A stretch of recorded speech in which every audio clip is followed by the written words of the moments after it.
The following is a presentation of the Eagles Sports Network. All right, back on the Domino's postgame report as Carson-Newman collects a 14-10 win over the Erskine Flying Fleet.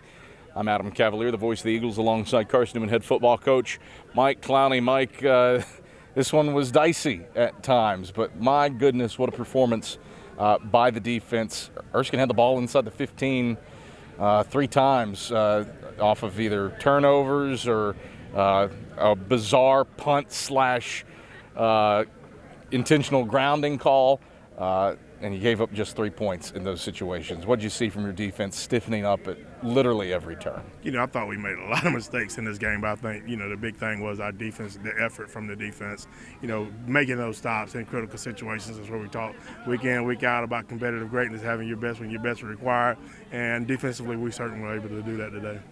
The offense moved the ball at times and felt like it could have put the game away in the fourth quarter if not for ball security. Something that had not bit this team this season was fumbles and fumbles lost, but they certainly happened frequently and unfortunately fervently in the final 15 minutes. We were sloppy with the football. We got to do a better job of coaching that. I thought for the most part our guys have been conscientious about taking care of the ball, but for whatever reason today, we were a little lackadaisical with the football. We're probably a little bit off focused, especially at the beginning of the game, and then that's the type of stuff that happens when you don't come in with the proper mindset.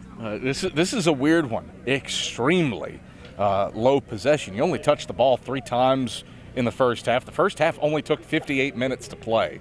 Really felt like a throwback at time. You said that you wanted to establish the run. Seemed like you did that today. What did you see from your offense when it did move the ball on the ground? What they do is they intentionally slow the game down with what they do offensively. And then we were moving the ball in the air pretty decent, but, we just we'll have a mistake here or there, so we decided that, we need to go back and do what we talked about doing all week, is coming out, trying to establish the run. I thought our running backs, I thought our line, they did a good job of giving us opportunity to do that. Defensively, some guys step up in ways that you haven't seen, at least typically. Major Williams and Kendall Williams. I don't know the last game that 2 DBs combined for 3 sacks. Major with a 2-sack game. Jameer Augustine, massive day at the office with his first career double-digit tackle performance, plus a couple for loss. What did you see from those guys? Major and Kendall continue to be kind of our steady eddies. Kendall made a lot of, really big plays. Even that tackle down on the goal line inside the 1 on 4th down, it was just a big-time play. And he made a couple of those, and that's where he just kind of rises to that moment. I thought he did a great job there. Major, a couple of the suspensions, we had to make some adjustments there. But I thought he did a good job. We kind of put him to where he's at edge rusher a lot. I thought he did a good job of creating some space, and then eventually winning that block to be able to get those sacks.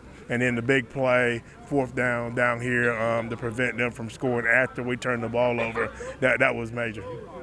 Jameer Augustine, what did you see from him? Jameer, is something that we've kind of been waiting for this moment for him, because he's a kid that really probably would have started the first game for us, got COVID, and then we had other guys that kind of come in and perform well, and so he's done a great job with his attitude. He's continued to work, to battle back, and for him to be able to have this moment today, I think is testament to who he is as a person, to continue to keep his chin up and keep fighting, and then to be able to have a day like this. So I'm excited for him. Took a minute to wrangle you, not surprising. You're 50 miles from your hometown. You've coached games on this field before. How was your own personal homecoming to the place where you started your full-time coaching career? It's crazy because we really had to stay locked into this game for 4 quarters, so you probably don't get to enjoy it as much as you want to. But the thing I'll say is there are a lot of good people here in this town, community, in this area, and it's just great to be able to, spend some time with them and enjoy this moment here at the end of the game. You're back at the creek for 3 of the next 4. Mars Hill collected a win over an Emory and Hendry team today, 24-14. What do you have to do to get ready for Tim Clifton, the double reverse flea flickers, and a really good Lions team? We got to continue to work to play assignment football. We got to take care of the football, and we've got to play with better energy. Mike Clowney, pleasure as always. Congrats on the win. Thank you. It's Carson-Newman head football coach Mike Clowney. Back with more after these messages on the Domino's postgame report.